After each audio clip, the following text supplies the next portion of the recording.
Sir ನಮಸ್ತೆ. ನಮಸ್ಕಾರ. ಹಾಂ ಸರ್, ನಿಮ್ಮ ಪರಿಚಯ ಮಾಡ್ಕೊಳ್ಳಿ. ನಾನು ಸೋಮೇಗೌಡ ಅಂತ.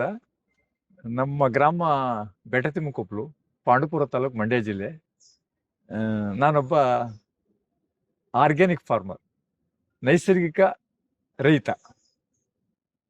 ಇದು ನಮ್ಮದೇ ಭೂಮಿ. ಇದು ತಾವು ಇಲ್ಲಿ ಭೇಟಿ ಕೊಟ್ಟಿದ್ದೀರಾ, ತಮಗೆ ನಾನು ಉತ್ಪೂರ್ವಕವಾದ ಸ್ವಾಗತವನ್ನು ಬಯಸ್ತೇನೆ. ಹಾಂ ಸರ್, ಎಷ್ಟು ವರ್ಷದಿಂದ ಸಾವಯವ ರೈತ ನೀವು? ನಾನು ಕನಿಷ್ಠ ಒಂದು 25-30 ವರ್ಷದಿಂದ ಈ ಒಂದು ನೈಸರ್ಗಿಕ ಕೃಷಿಯನ್ನ ಅವಲಂಬಿಸ್ಕೊಂಡು ಬರ್ತಾ ಇದ್ದೀನಿ. ಹಾಂ ಹಾಂ. ನನಗೆ ಸುಭಾಷ್ ಪಾಳೇಕರ್ ಪರಿಚಯಕ್ಕಿಂತ ಮುಂಚೆ ಸ್ವಲ್ಪ ಪರಿವರ್ತನೆ ಮಾಡ್ಕೋಬೇಕು ಅನ್ನೋದು ಗುರಿ ಇತ್ತು. ಯಾಕಪ್ಪ ಅಂದ್ರೆ ನಮ್ಮ ಪೂರ್ವಿಕರು ನೈಸರ್ಗಿಕ ಕೃಷಿನೇ ಮಾಡ್ತಾ ಇದ್ದದ್ದು. ಅವ್ರದ ಅನುಭವ ಮತ್ತೆ ನನಗೂ ಅನುಭವ ಇತ್ತು ಚಿಕ್ಕನಿಂದ. ನಾನು ಬಾಲ್ಯದಲ್ಲಿ ವಿದ್ಯಾಭ್ಯಾಸ ಮಾಡ್ಬೇಕಾದ್ರೆ ನಾನು ಪ್ರತಿನಿತ್ಯ ಬೆಳಿಗ್ಗೆ 6 ಗಂಟೆಯಿಂದ 8 ಗಂಟೆ, 9 ಗಂಟೆ, 10 ಗಂಟೆ ತನಕ ಜಮೀನಲ್ಲಿ ಕೆಲಸ ಮಾಡ್ಬಿಟ್ಟು ನಾವು ಶಾಲೆಗೆ ಹೋಗ್ತಾ ಇದ್ದು. ಹಂಗಾಗಿ ನಮ್ಮ ಪೂರ್ವಿಕರು ಏನು ವೃತ್ತಿ ಮಾಡ್ತಿದ್ರು ಅದು ನನಗೆ ಸ್ವಲ್ಪ ಅನುಭವ ಇತ್ತು.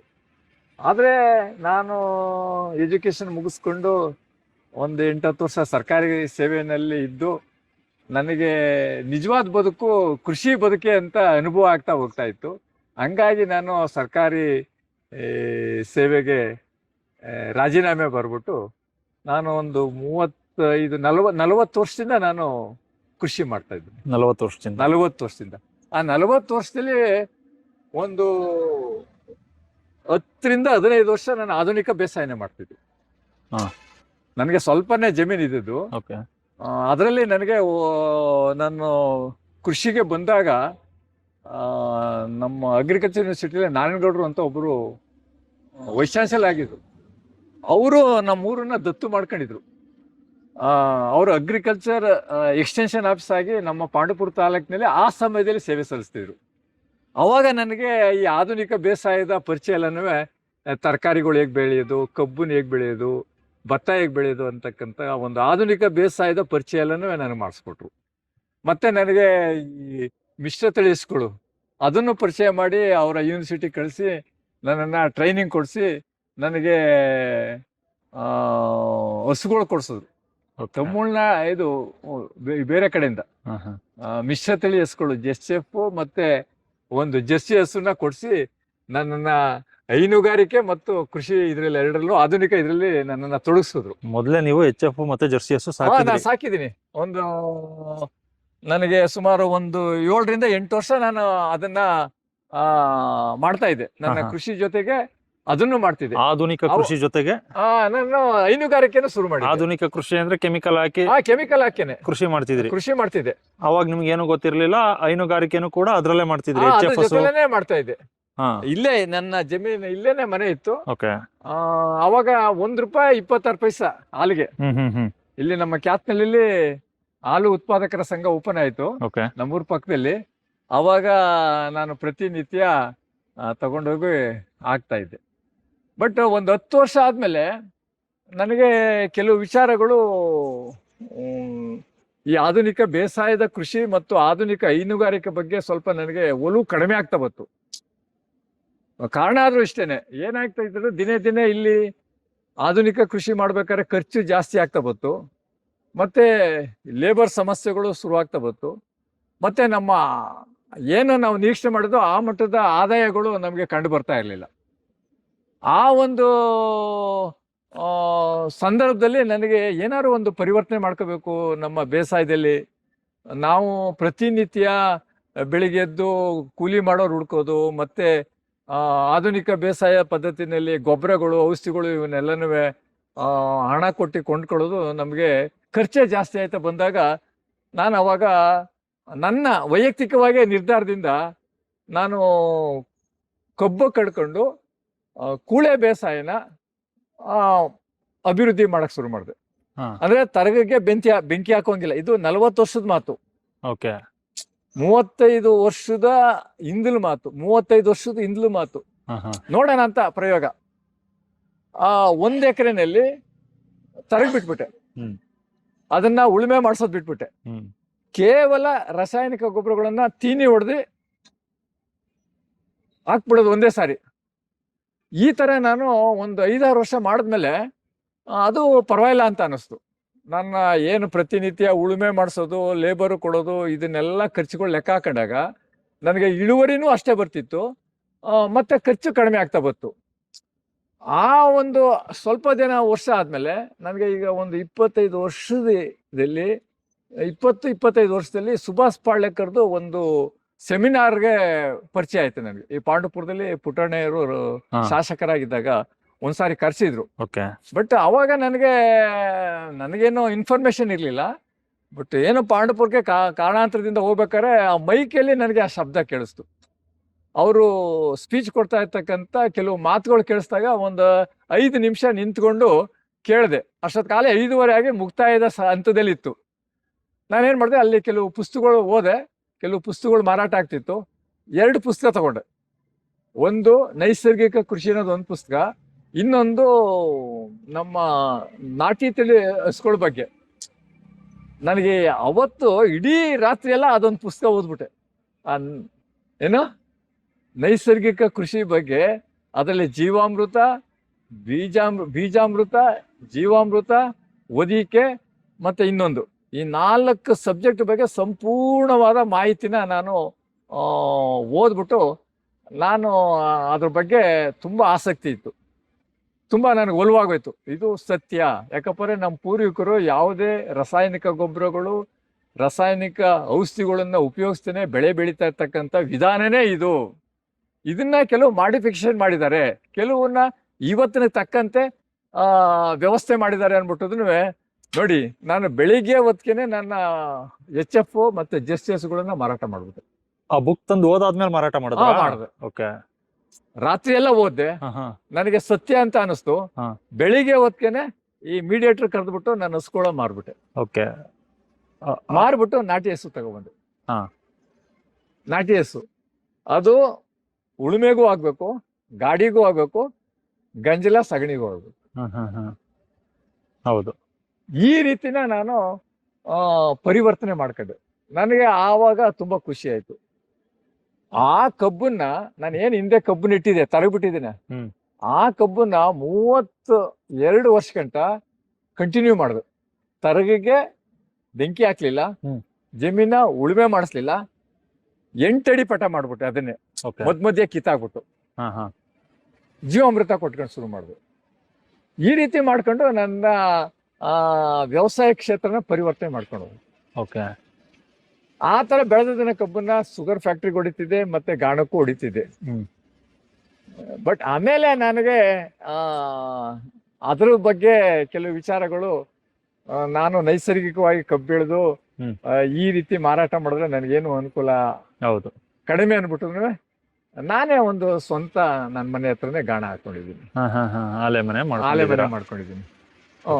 ಈಗ ನಾನು ಅದ್ರ ಜೊತೆಗೆ ಕೇವಲ ಕಬ್ಬು ಒಂದಲ್ಲ, ಕಬ್ಬನ ಮಧ್ಯದಲ್ಲಿ ಏನು 8 ಅಡಿ ಇತ್ತು, ಅದರಲ್ಲಿ ಟೊಮೊಟೊ, ಬದನೆ, ಬೀನಿಸು, ಬೆಂಡೆ ಇದನ್ನೆಲ್ಲ ಇಂಟರ್ ಕ್ರಾಪಲ್ಲಿ ಶುರು ಮಾಡಿದೆ. ಎಷ್ಟು ವರ್ಷದಿಂದ? 35 ವರ್ಷದಿಂದ? 25 ವರ್ಷದಿಂದ. 25 ವರ್ಷದಿಂದ. ಓಕೆ. ಅದನ್ನ ನಾನು ಮೈಸೂರಲ್ಲಿ ಕೆಲವು ಆರ್ಗ್ಯಾನಿಕ್ ಶಾಪ್ಗಳು ಶುರು ಆಗ್ತಿದ್ವು. ಉಗ್ರ ನರಸಿಂಹಗೌಡರು ಅಂತ ಜೀವಾಮೃತ ಅಂತ ಒಂದು ಜಲೇಶ್ವರಮಲ್ಲಿ ಇತ್ತು, ಒಂದು ಸ್ವಾಮಿ ಆನಂದ್ ಅಂತ ಇತ್ತು. ಆಮೇಲೆ ನೆಕ್ಸ್ಟ್ ಇವ್ರದ್ದು ಓಪನ್ ಇದ್ದು ಯಾವುದೋ ಧಾತು ಅಂತ, ಆಮೇಲೆ ನಿಸರ್ಗ. ಅಲ್ಲಿಗೆಲ್ಲ ನಾನು ಮಾರಾಟ ಮಾಡೋದು. ಓಕೆ. ನಾನು ಬೆಳೆದಂಥ ತರಕಾರಿಗಳನ್ನ ತಗೊಂಡೋಗಿ ಅಲ್ಲಿ ಮಾರಾಟ ಮಾಡಿಬಿಟ್ಟು ಒಳ್ಳೆ ರೇಟು ಕೊಡೋರು, ಮತ್ತೆ ತಗೊಳ್ತಾ ಇದ್ರು. ಮತ್ತೆ ನಂದು ಕ್ವಾಲಿಟಿ ಬಹಳ ಉತ್ತಮವಾಗಿತ್ತು. ಅವರೇ ಫೋನ್ ಮಾಡೋರು, ಏನೇನಿದೆ ತಗೊಬನ್ನಿ ಅಂತ ಫೋನ್ ಮಾಡೋರು. ಈ ರೀತಿ ನನ್ನ ಬದುಕನ್ನ ಬದಲಾವಣೆ ಮಾಡಿಕೊಂಡು ಅದರಲ್ಲಿ ಒಂದು ನೆಮ್ಮದಿಯ ಜೀವನ, ಎಲ್ಲಕ್ಕಿಂತ ಮುಖ್ಯವಾಗಿ ಆರೋಗ್ಯವಾದಂಥ ಜೀವನ, ಒಂದು ಮಾನಸಿಕ ಮತ್ತು ಶಾರೀರಿಕ ಆರೋಗ್ಯನೂ ನನ್ನ ಆರೋಗ್ಯನೂ ಇಂಪ್ರೂವ್ ಆಗ್ತಾ ಹೋಯ್ತು. ಯಾಕಪ್ಪ ಅಂದರೆ ನಾನು ನಾನು ನಾಟಿ ತಳಿಗಳನ್ನೇ ಉಪಯೋಗಿಸಿ ಶುರು ಮಾಡಿದೆ ಬೆಳೆಯೋಕ್ಕೆ. ಮತ್ತು ನನ್ನ ತರಕಾರಿ, ಮತ್ತು ನಮ್ಮ ನಾಟಿ ಹಸು ಹಾಲು, ಮಜ್ಜಿಗೆ, ಹಾಲು, ಮೊಸರು ಇವೆಲ್ಲ ಯಾವಾಗ ಉಪಯೋಗಿಸ್ಕೊ ಬಂದು ಆಟೋಮೆಟಿಕ್ ಆಗಿ ನನ್ನ ಆರೋಗ್ಯ ಉತ್ತಮ ಆಯ್ತಾ ಬಂತು.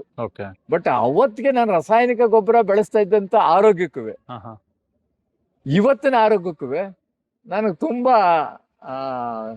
ಇದಿದೆ. ವ್ಯತ್ಯಾಸ ಇದೆ. ತುಂಬಾ ಖುಷಿ ಇದೆ. ಹಾ ಯಾವುದೇ ನನಗೆ ಮೊದಲು ಕೆಲವು ಕಾಯಿಲೆಗಳಿದ್ದು, ನಾನು ಆಧುನಿಕ ಬೇಸಾಯ ಮಾಡ್ತಾ ಇದ್ದಾಗ ನನಗೆ 40 ವರ್ಷದಲ್ಲೇ ಕೆಲವು 45 ವರ್ಷಕ್ಕೇನೆ ಕೆಲವು ಸೊಂಟ ನೋವು ಬರೋದು, ಆಮೇಲೆ ಕಣ್ಣು ದೃಷ್ಟಿ ಕಡಿಮೆ ಆಗೋದು, ಮತ್ತೆ ನನಗೆ ಇನ್ನೊಂದು ಇದಿತ್ತು, ಮಧ್ಯ ಜ್ವರ ಬರೋದು, ಓಕೆ ಏನೇನಾದ್ರು ವ್ಯತ್ಯಾಸ ಆಗ್ತಾ ಇತ್ತು.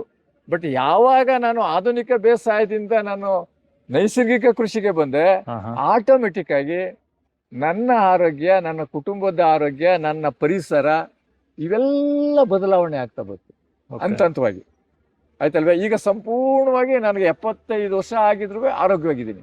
ಈಗ ನಿಮ್ಗೆ ಯಾವುದೇ 75 ವರ್ಷ 75 ವರ್ಷ ನನಗೆ ಯಾವುದೇ ಕಾಯಿಲೆಗಳಿಲ್ಲ. ಓಕೆ ಈಗಲೂ ನಾನು ದಿನ ಕನಿಷ್ಠ ಒಂದು 6, 7, 8 ಗಂಟೆ ಟೈಮು ನನ್ನ ಕೃಷಿ ಕ್ಷೇತ್ರದಲ್ಲಿ ಕೆಲಸ ಮಾಡ್ತೀನಿ.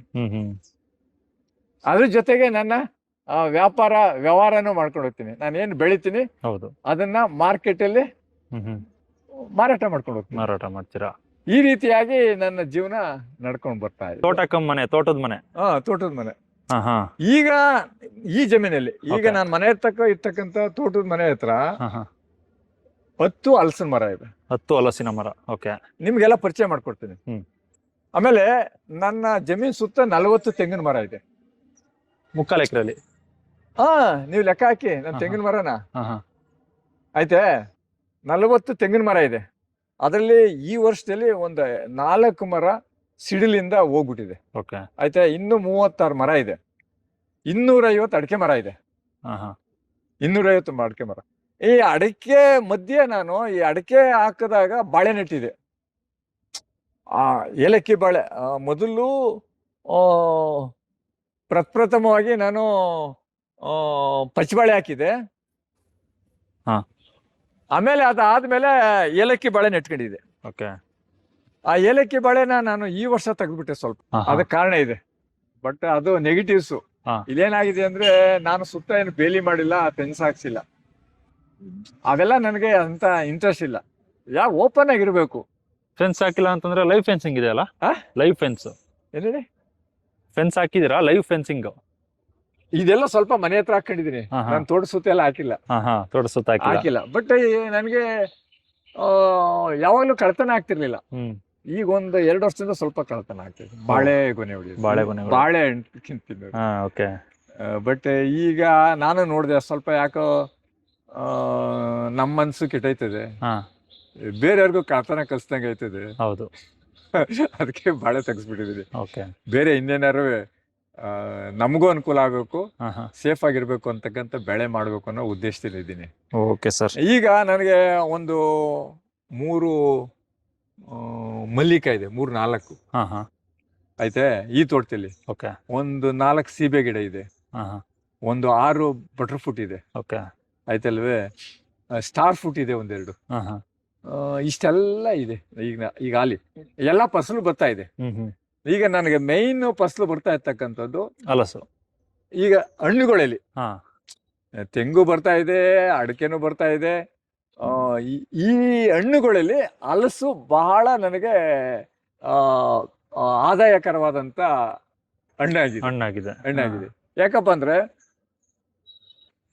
ನನಗೆ ಮಾರ್ಚಿನಲ್ಲಿ, ಏಪ್ರಿಲ್ನಲ್ಲಿ ಶುರು ಆದ್ರೆ ಏಪ್ರಿಲ್, ಮೇ, ಜೂನ್, ಜುಲೈ ಈ 4 ತಿಂಗಳ ಗಂಟ ಹಣ್ಣು ಕೊಡ್ತಕ್ಕಂಥ ಮರ ಅದು. ಈಗ ಬೇರೆ ಈಗ ಮಾವಿನ ಹಣ್ಣು ಬಂದಿದೆ, ಅದು ಒಂದೇ ಸಾರಿ ಮುಗ್ದೋಯ್ತದೆ. ಈ ಬಟರ್ ಫ್ರೂಟ್ ಬಂದಿದೆ, ಒಂದೇ ಸಾರಿ ಮುಗ್ದೋಯ್ತದೆ. ಆಯ್ತಲ್ವೇ? ಈ ಬೇರೆ ಹಣ್ಣುಗಳೆಲ್ಲ ಆತರ ಮುಗ್ದೋಯ್ತವೆ. 1 ಕುಯ್ಲು 2 ಕುಯ್ಲಿಗೆನೆ, ಒಂದ್ 15 ದಿನ ಹೆಚ್ಚು ಕಡಿಮೆನಲ್ಲೇ ಮುಗ್ದೋಯ್ತದೆ. ಈ ಹಲಸಿನ ಮಾತ್ರ ಕನಿಷ್ಠ 4 ತಿಂಗಳು ಫಲ ಕೊಡ್ತದೆ. ಈ 4 ತಿಂಗಳು ಫಲ ನನಗೆ ಒಳ್ಳೆ 4 ತಿಂಗಳು ನನ್ನನ್ನ ಮೇಂಟೈನ್ ಮಾಡ್ಕೊಡ್ತದೆ. ನಮ್ಮ ಸಂಸಾರನೇ ಮೇಂಟೈನ್ ಮಾಡ್ಕೊಡ್ತದೆ. 10 ಮರದಿಂದ. ಈಗ ನೋಡಿ, ಇಲ್ಲೊಂದ್ ಮರ ಇದೆ. ಇದಂದ್ರೆ ಈಗೆಲ್ಲ ಹಣ್ಣು ಕ್ಲೋಸ್ ಆಗೋಯ್ತು. ಇದು ಬಹಳ ಇದು ಫೆಬ್ರವರಿಗೆ ಬಂದ್ಬಿಡ್ತು ಹಣ್ಣು. ಇದು ಬೇಗ ಬಂದ್ಬಿಡ್ತು. ಇದು ಫೆಬ್ರವರಿ, ಮಾರ್ಚಲ್ಲೇ ಬಂದ್ಬಿಡ್ತು. ಕನಿಷ್ಠ ನೋಡಿ, ಇದು ಮೊದಲನೇ ಫಲ. ಕನಿಷ್ಠ ಒಂದು 10 ಹಣ್ಣು ಮೊದಲನೇ ಸಾರಿ ಕೊಟ್ಟಿರೋದು ಇದು. ಆಯ್ತಲ್ವೇ? ಇದೇ ಮೊದಲನೇ ವರ್ಷ ಇದೇ ಕೊಟ್ಟಿದ್ದು. ಇದೇ ಮೊದಲನೇ ವರ್ಷ. ನೋಡಿ ಮರ ನೋಡಿದ್ರೆ ನೋಡಿ ಹಿಂಗ್ ಕಾಣಿಸ್ತದೆ. 10 ಹಣ್ಣು ಬಿಟ್ಟಿತ್ತು ಇದು. ಓಕೆ, ಎಷ್ಟು ವರ್ಷದ ಇದು ಮರ? ಇದು ಕನಿಷ್ಠ 8 ವರ್ಷ ಅಷ್ಟೇ. 8 ವರ್ಷ. 8 ವರ್ಷ. ಯಾವ ವೆರೈಟಿ ಗಿಡ ಇದು? ಕಸಿ ಗಿಡ? ಇದು ಮಾಮೂಲಿ ಕಸಿ ಗಿಡ. ನಾನು ನರ್ಸರಿ ತಗೊಬಂದು ಇಟ್ಕೊಂಡಿದ್ದು. ಆಯ್ತಲ್ವೇ? ಇದು ಮೀಡಿಯಂ ಸೈಜು, ಅತಿ ದಪ್ಪನೂ ಇಲ್ಲ ಅತಿ ಸಣ್ಣನೂ ಇಲ್ಲ. 8 ರಿಂದ 10 kg ಬರುತ್ತೆ. ಮಾರ್ಕೆಟ್ ಅಲ್ಲಿ ಯಾವ್ದು ಚೆನ್ನಾಗಿ ಹೋಗುತ್ತೆ? ಆಯ್ತಲ್ವೇ? ಯಾವ ಸೈಜ್ ಚೆನ್ನಾಗಿ ಹೋಗುತ್ತೆ? ಇಲ್ಲಿ ನೋಡಿ, ಮಾರ್ಕೆಟ್ ಅಲ್ಲಿ ಹೋಲ್ಸೇಲ್ ವ್ಯಾಪಾರದ್ದು ಒಂದ್ ರೀತಿ ಇರ್ತದೆ ವ್ಯಾಪಾರ, ರಿಟೇಲ್ ಒಂದ್ ರೀತಿ ಇರ್ತದೆ. ನಾನು ಹೋಲ್ಸೇಲ್ ಕೊಡಲ್ಲ, ನಾನೇನಿದ್ರು ರಿಟೇಲ್ ಮಾಡ್ತೀನಿ. ಆಯ್ತಲ್ವೇ? ಅದ್ರ ಬಗ್ಗೆ ಹೇಳ್ತೀನಿ ಬನ್ನಿ. ಇದೈತೆ, ಇದು ಮೀಡಿಯಂ. ಬನ್ನಿ, ಇನ್ನೊಂದಿದೆ, ಅದು ಕೊನೆಯಲ್ಲಿ ಹೇಳೋಣ. ಅಲ್ಲಿ ಹಣ್ಣು ಬಿಟ್ಟಿದೆ, 2 ಇದೆ ಹಣ್ಣು. 3, 5, 6 ಇದೆ. ಆಯ್ತೆ, ಅದ್ರ ವಿಶೇಷತೆ ಕೊನೆಯಲ್ಲಿ ಹೇಳ್ತೀನಿ. ಓಕೆ ಸರ್, ಬನ್ನಿ. ಒಂದೈತೆ, ಬನ್ನಿ.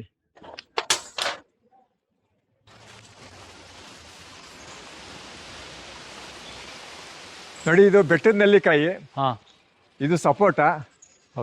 ಅಂದ್ರೆ ಇದು ಸ್ವಲ್ಪ ನೆರಳಿರೋದ್ರಿಂದ ಫಲ ಹೆಚ್ಚಿಗೆ ಕೊಡ್ತಾ ಇಲ್ಲ. ಹೌದು, ಬಟ್ ನಮಗ್ ತಿನ್ನಷ್ಟು ಸಾಕು. ನಮ್ಮ ಇದು ನೋಡಿ, ಇದೆಲ್ಲ ಈ ಹಲಸಿನ ಮರ. ಇದು ಒಂದ 30 ವರ್ಷದ ಮೇಲಾಗಿದೆ. 30 ವರ್ಷದ ಮೇಲೆ ಬೀಜದ ಗಿಡ. 35 ವರ್ಷ ಆಗಿದೆ. ಇದು ಬೀಜದ ಗಿಡದಲ್ಲಿ ಹುಟ್ಟಿರುವಂತ ಮರ, ಬೀಜದಲ್ಲಿ ಹುಟ್ಟಿರೋದೆ. ಈಗ ನಮ್ಮ ನಾಟಿ ತಳಿ ಅಂತೀವಲ್ಲ, ಹೌದು, ನಾಟಿ ತಳಿ, ಆ ಕೆರೆ ಕೆಟಗರಿ ಇದು. ಹೌದು, ಆಯ್ತಲ್ವೇ? ಇದು ಸುಮಾರು ನಮಗೆ ಒಂದು 15 ವರ್ಷದಿಂದ ಫಲ ಕೊಡ್ತಾ ಇದೆ. ಯಾಕಂದ್ರೆ ನಾಟಿ ತಳಿಗಳು ಫಲ ಬರೋದು ಸ್ವಲ್ಪ ಲೇಟ್. ಹೌದು, 15 ವರ್ಷ 20 ವರ್ಷನೇ ಬೇಕು. ಒಂದು 15 ವರ್ಷನೇ ಬೇಕು, ಕನಿಷ್ಠ 15 ವರ್ಷ ಬೇಕು. ಅಲ್ಲ, ತೆಂಗೆ ನಮ್ಗೆ 7 ವರ್ಷಕ್ಕೆಲ್ಲ ಬಂದ್ಬಿಡುತ್ತಲ್ಲ. ಅದು ಜಾತಿ ಬೇರೆ ತಾನೆ. ಅಲ್ಲ, ಅಕಸ್ಮಾತ್ ನಾನು ಆತರ ಅದು ನಾಟಿ ಅಂತ ಒಂದ್ ಮಾತಿಗೆ ಹೇಳ್ತಿರೋದು, ನಾಟಿ ಎಲ್ಲ ಒಂದ್ 7-8 ವರ್ಷ ಕೊಡುತ್ತೆ ಅಂತ ಅನ್ಕೊಂಡಿದ್ದೆ. ಇಲ್ಲ, ಬಟ್ ಒಂದು ವಿಶೇಷತೆ ಏನು, ಒಂದು ತಳಿ ಮೇಲೆ ಹೋಗ್ತವೆ. ಎಲ್ಲಾನು ಒಂದೇ ತರ ನಾವು ಇದ್ ಮಾಡೋಂಗಿಲ್ಲ. ಕೆಲವು ಜಾತಿಗಳು ಬೇಗನೂ ಕೊಡೋಗಿರ್ತವೆ. ಸ್ವಲ್ಪ ಒಂದ್ 3-4 ವರ್ಷ ಡಿಫ್ರೆನ್ಸ್ ಅಷ್ಟೇನೆ, ಹೆಚ್ಚೇನಿಲ್ಲ. ಮತ್ತೆ ಭೂಮಿ ಗುಣದ ಮೇಲೆ ಹೋಗ್ತದೆ, ವಾತಾವರಣದ ಮೇಲೆ ಹೋಗ್ತದೆ. ಹಿಂಗಾಗಿ ಇದು ನಮಗೆ ಒಂದು 15 ವರ್ಷದಿಂದ ಫಲ ಕೊಡ್ತಾ ಇದೆ. ಈಗ ಸ್ಟಾರ್ಟಿಂಗ್ ಅಲ್ಲಿ ಸ್ವಲ್ಪ ಬರ್ತಾ ಇತ್ತು. ಈಗ ಇತ್ತೀಚೆಗೆ ಇದು ಕನಿಷ್ಠ ಒಂದು 30 ಹಣ್ಣು ಕೊಡುತ್ತೆ. 30 ಹಣ್ಣು ಕನಿಷ್ಠ ಅಂದ್ರೆ. ಅಲ್ಲ, ಒಂದು ಕೆಳಗಡೆ ಇರೋದೆಲ್ಲ ಬೇಗ ಹೆಂಗೋ ಕಿತ್ಕೊಂತೀರಾ, ಹಾರ್ವೆಸ್ಟ್ ಮಾಡ್ಕೊಂತೀರಾ ಬೇಗ. ಮೇಲ್ಗಡೆ ಇರೋದೆಲ್ಲ ಹೆಂಗೆ ಅಂತ ನೋಡಿ, ಅಲ್ಲಿದೆಯಲ್ಲ ನೋಡಿ. ಈ ಮೇಲ್ಗಡೆ ಈಗ ಇದನ್ನ ಹೋಲ್ಸೇಲ್ ಕೊಟ್ಬಿಟ್ರೆ ಇಷ್ಟು ಅಂತ ಮಾತಾಡ್ಬಿಟ್ಟು ಅವರೇ ಬಂದು ಕಿತ್ಕೊಂಡು ಹೋಗ್ತಾರೆ. ಅವ್ರ ಹೆಂಗೋ ಹತ್ತಿ ಕಿತ್ಕೋತಾರೆ ವ್ಯಾಪಾರಸ್ಥರು. ಯಾಕಂದ್ರೆ ಈಗ ನಾನು ಹೋಲ್ಸೇಲ್ ಕೊಡೋದಿಲ್ವಲ್ಲ, ನಾನೇ ಮರಕತ್ತೀನಿ. ನನ್ಗೆ ಅಭ್ಯಾಸ ಇದೆ. ನಾನೀಗ ಪ್ರತಿನಿತ್ಯ ಹಣ್ಣುಗಳು ಚೆಕ್ ಮಾಡ್ತೀನಿ. ನಾನು ಮುಂಚಿತವಾಗಿ ಕಟ್ ಅದನ್ನ ಕೀಳಕ್ ಹೋಗಲ್ಲ. ಪ್ರತಿನಿತ್ಯ ಇಲ್ಲ 2 ದಿನಕ್ಕೆ ಒಂದ್ಸಾರಿ, ಕನಿಷ್ಠ 2 ದಿನಕ್ಕೆ ಒಂದ್ಸಾರಿ ನರುವೆ ಮರಕತ್ತು ಚೆಕ್ ಮಾಡ್ತೀನಿ. ಯಾರು ಹತ್ತುತ್ತಾರೆ? ನಾನೇ ಹತ್ತುತ್ತೀನಿ. ನಿಮ್ ಎದುರುಗಡೆ ಹತ್ತುತ್ತೀರಾ ನಿಜವಲ್ಲ? ಖಂಡಿತ. ಅಲ್ಲಿವರೆಗೆ ಅಲ್ಲಿವರೆಗೂ ಹತ್ತಿ ಒಂದು ಚೀಲ, ಒಂದು ಹಗ್ಗ ಇಟ್ಕೊಂಡಿದೀನಿ, ಒಂದು ಚಿಕ್ಕ ಎಣ್ಣೆ ಹಾಕೊಂಡಿದೀನಿ. ಇಲ್ಲಿ ಗಂಟ ಬರುತ್ತೆ. ಇಲ್ಲಿ ಗಂಟ ಒಂದ 8 ಅಡಿ ಬರ್ಬೋದು ಅದು. ಆ ಎಣ್ಣೆ ಹಾಕೊಂಡು ಹತ್ಬಿಟ್ಟು ಕೌಟ್ಲಿದೆಯಲ್ಲ, ಅಲ್ಲಿಂದ ಹಂಗೆ ನಾನೇ ಹತ್ಕೊಂಡು ಹೋಗ್ತೀನಿ. ಒಂದ್ ಚೀಲ, ಒಂದ್ ಹಗ್ಗ. ಬೇಕಾದ್ರೆ ನಿಮ್ ಎದುರುಗಡೆ ನಾನು ಹತ್ತೀನಿ. ಹತ್ತುತ್ತೀನಿ. ತಮಾಷೆ ಮಾಡ್ಬಿಡಿ. ಆಮೇಲೆ ತಮಾಷೆ ಮಾಡಲ್ಲ, ನಿಜವಾಗ್ಲೂ ಹತ್ತುತ್ತೀರಾ? ಈಗ 75 ವರ್ಷ ಸರ್ ನಿಮ್ಗೆ. ಈಗ ನಾನು ಬಾಯಲ್ಲಿ ಹೇಳ್ತಾ ಇರೋದನ್ನ ಪ್ರಾಕ್ಟಿಕಲ್ ಆಗಿ ಮಾಡಿ ನಿಮ್ಗೆ ತೋರಿಸ್ತೀನಿ. ನಿಮ್ ಕಣ್ಣೆದುರುಗಡೆ ಕೊನೆಯಲ್ಲಿ ಇಟ್ಕೊಳ್ಳೋಣ. ಈಗ್ಲೇ ಮಾಡೋಣ. ಆಯ್ತು.